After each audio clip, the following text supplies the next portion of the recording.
Nagpaandam ang chairman sa Iloilo City Council Committee on Public Safety and Order nga madakpan sa gihapon na nagapadala sang bomb threats bisan nga i-delete pa sini ang iyang social media account.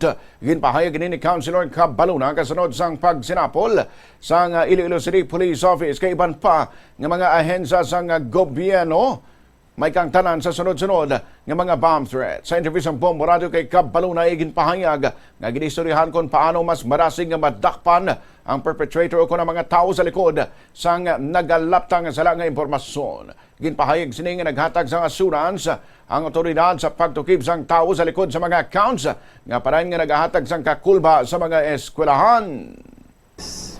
Contrary to popular belief nga nakalock mo profile kag